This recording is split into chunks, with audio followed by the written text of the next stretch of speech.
November 14th, 2019, 11:47 p.m. My name is Deputy Marcus Hale, badge number 4471, Hardin County Sheriff's Office, rural Kentucky. I've been on night patrol for about 6 years now, mostly quiet shifts, the occasional domestic disturbance, some drunk drivers coming off Route 62, nothing that keeps you up at night. Tonight started like any other.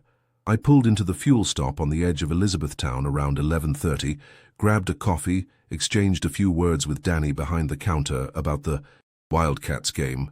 Radio had been dead for hours, the kind of silence you get used to out here where the darkness between towns stretches for miles and the only company you have is the hum of your engine and the occasional crackle of static. I was heading back toward Glendale, taking the long way through some of the back roads because dispatch mentioned earlier there'd been some reports of trespassers near the old Whitmore property. Nothing confirmed, just a neighbor who thought she saw headlights, where there shouldn't be any. The Whitmore place has been abandoned for about 3 years now, ever since the family just up and left in the middle of the night. Nobody knows exactly what happened there. The story goes that Thomas Whitmore, the father, called 911 one night saying someone was in his house. Deputies arrived, found nothing. 3 days later, the whole family was gone. Left everything behind. Furniture, clothes, food still in the fridge. The bank eventually foreclosed, but nobody's ever bought it. Can't sell a house with a story like that attached to it, I suppose, so it just sits there at the end of a long gravel driveway, surrounded by overgrown fields and a wall of black trees. I've driven past it 100 times and never thought much of it. Tonight was different. I turned onto County Road 224, the one that runs parallel to the Whitmore property, and that's when I noticed it. There was a light on inside the house. Not bright, not like someone had turned on a lamp, but more like a faint glow coming from somewhere deep inside, maybe the second floor. I slowed down, pulled to the side of the road, and just watched for a minute. The light didn't move. It didn't flicker. It was just there, steady and pale, like it had always been there, and I'd just never noticed before. I radioed dispatch. Dispatch, this is Unit 12. I'm out on County Road 224 near the Whitmore residence. Looks like there might be someone inside. Requesting backup. The response came back garbled. Full of static. I caught something about being the only unit in the area. Something about a 1039 on the other side of the county. I was on my own. I sat there for another minute, telling myself it was probably just kids.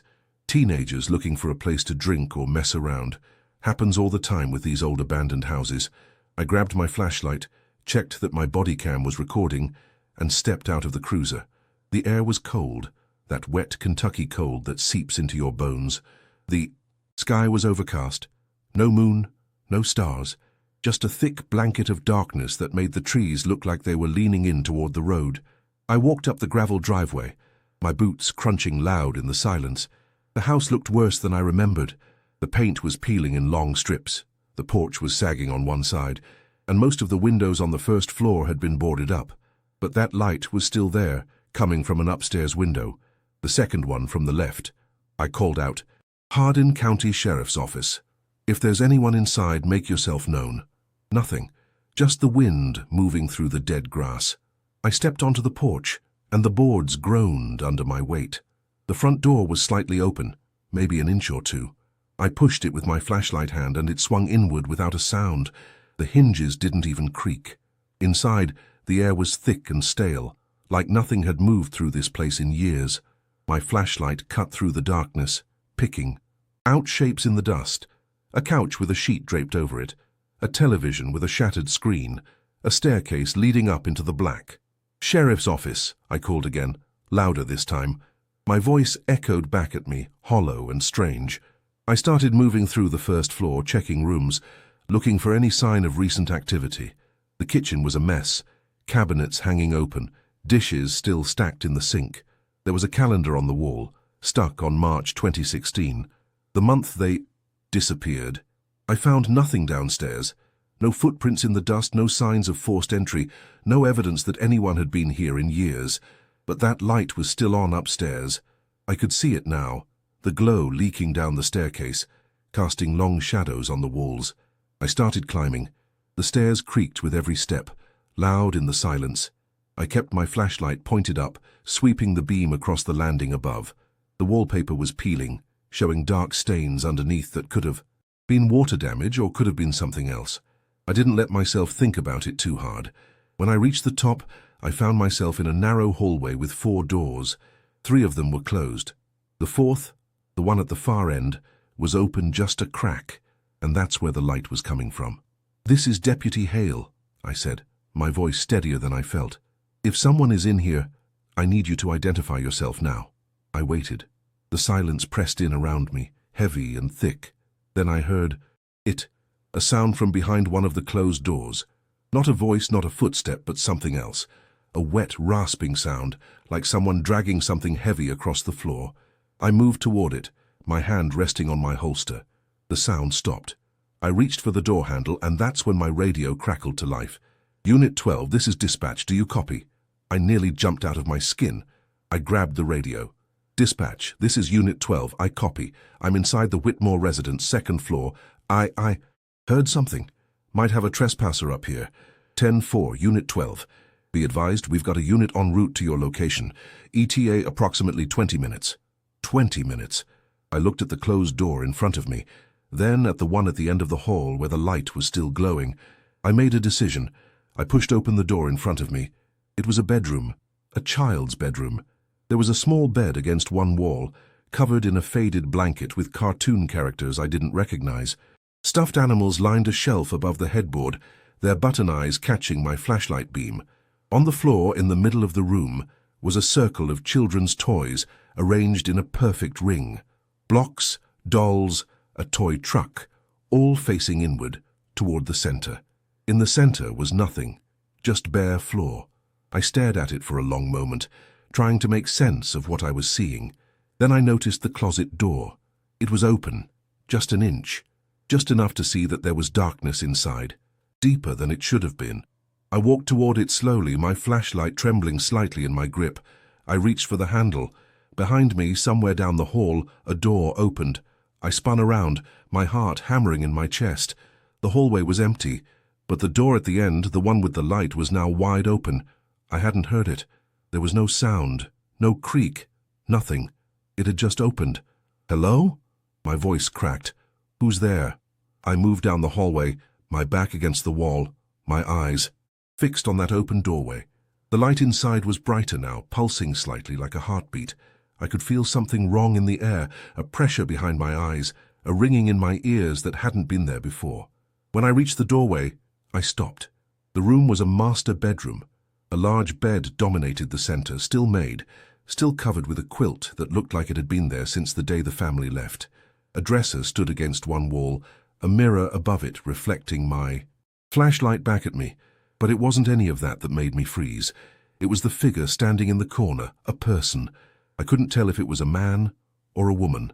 They were facing the wall, their back to me, their arms hanging limp at their sides. They weren't moving, they weren't breathing. I aimed my flashlight directly at them. "Don't move." Hands where I can see them. Nothing. They didn't react at all. I said, "Hands up, now." I took a step into the room, and that's when the light went out. All of it. My flashlight, the glow that had been filling the room, everything. I was standing in complete darkness, and I couldn't see my hand in front of my face. I heard movement, close, too close. A shuffling sound, like bare feet on hardwood. Then breathing, right next to my ear. I pulled my weapon, but I couldn't see anything to aim at. I backed toward the door, my free hand searching the wall for the frame. The breathing followed me. It was wet and ragged, like someone who had been running for a long time, or someone whose lungs were full of something they shouldn't be. I found the doorway and stumbled into the hall.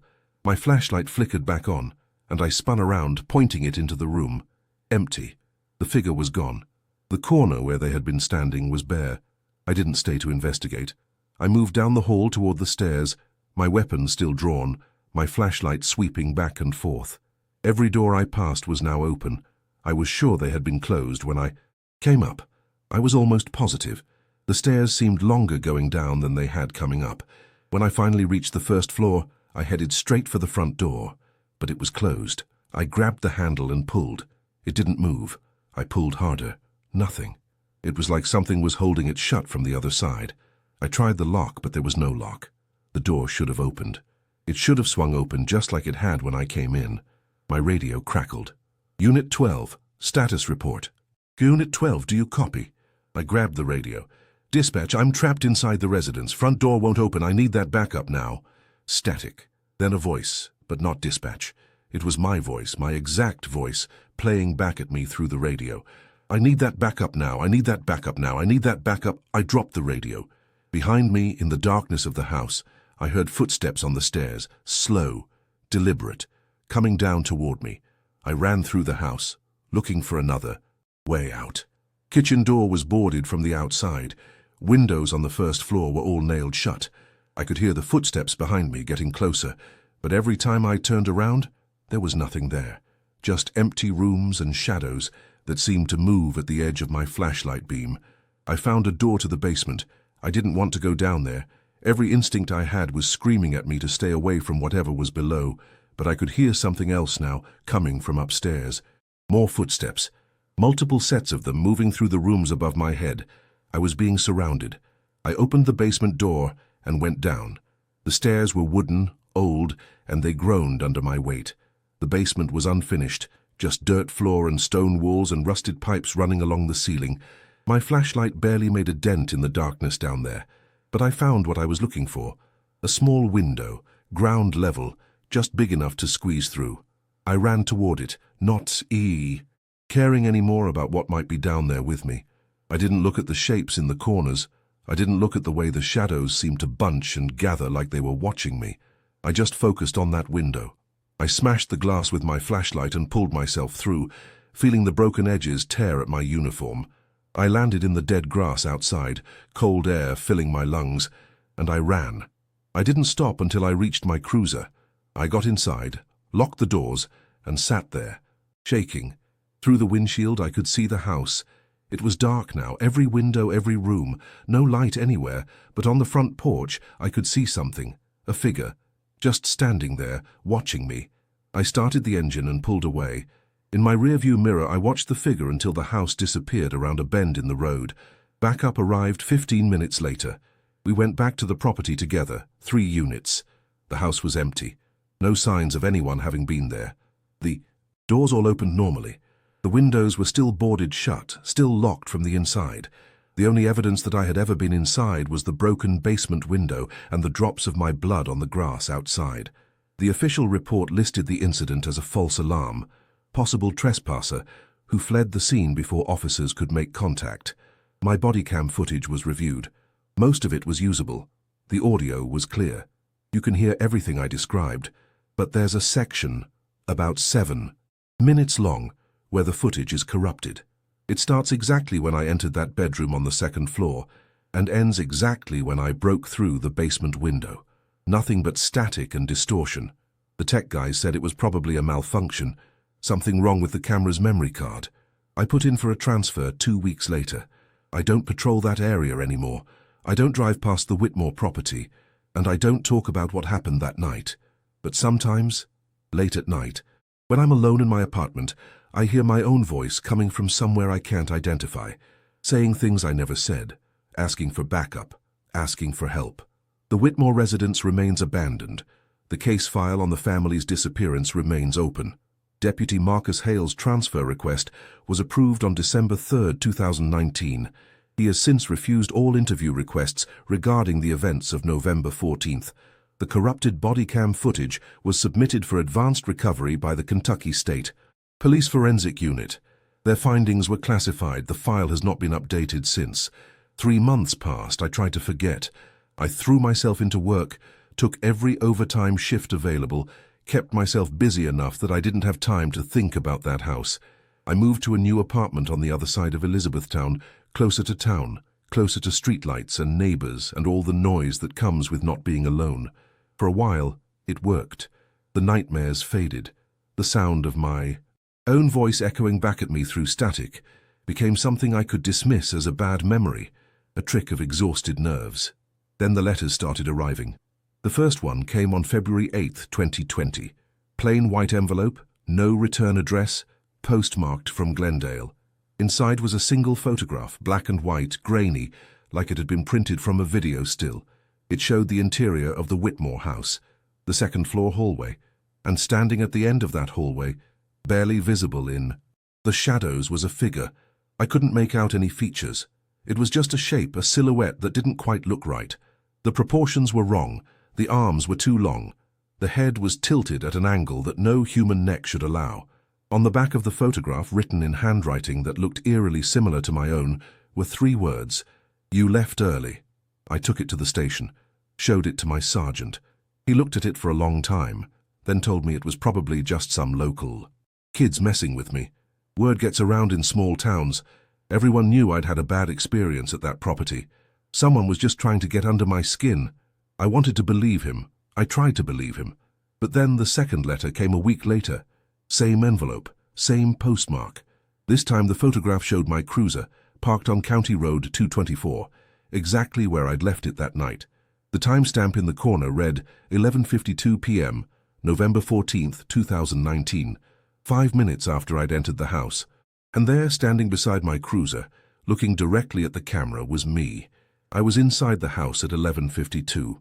I know I was. I remember checking my watch when I reached the second floor. It was 11:54. I couldn't have been outside and inside at the same time. I couldn't have been photographed standing next to my own vehicle while I was climbing the stairs of that house. But there I was. Same uniform, same posture, same face. The only difference was the eyes. In the photograph, my eyes were completely black. No whites, no pupils, just empty, hollow darkness where my eyes should have been. The message on the back of this one was longer. "We kept a piece of you. We've been wearing it ever since. Come back and collect the rest." I didn't sleep that night, or the night after. I started seeing things in my peripheral vision, shapes that disappeared when I turned to look at them, shadows that moved against the light instead of with it. I heard whispers in empty rooms, voices that sounded like mine but spoke in languages I didn't understand. I went to a doctor. He ran tests. Everything came back normal. He prescribed sleeping pills and told me I was experiencing post-traumatic stress. "The mind has ways of processing things it can't explain," he said. "Sometimes it creates patterns where there aren't any, gives shape to fears that don't have form." I nodded along, filled the prescription, didn't take a single pill, because I knew, deep down in a place I couldn't rationalize away, that what I was experiencing wasn't coming from inside my head. It was coming from that house. The third letter arrived on February 22nd. This time there was no photograph, just a piece of paper with an address written on it. 4471 Whitmore Lane. Badge number. That was my badge number. And there is no Whitmore Lane. I checked every map, every county record, every database I could access. The street doesn't exist, but the address was specific, detailed, like it was waiting for me to find it. Should have thrown the letter away. I should have burned it and moved on with my life. Instead, I got in my personal vehicle that night and drove back to County Road 224. I told myself I just wanted to look, just wanted to prove to myself that there was nothing there, that the house was just an old abandoned building with bad memories and nothing more. I parked in the same spot I'd parked 3 months earlier. The house looked the same. Dark windows, sagging porch, overgrown yard. But there was something new. A mailbox at the end of the driveway. It hadn't been there before, I was certain of it. I'd walked right past that spot when I first approached the house, and there had been nothing but a rotted wooden post. Now there was a mailbox, rusted but intact, with numbers painted on the side. 4471. I sat in my car for a long time staring at that mailbox. The rational part of my brain was screaming at me to leave, to drive away and never come back, to forget about the letters and the photographs and the voice on my radio that had sounded exactly like mine.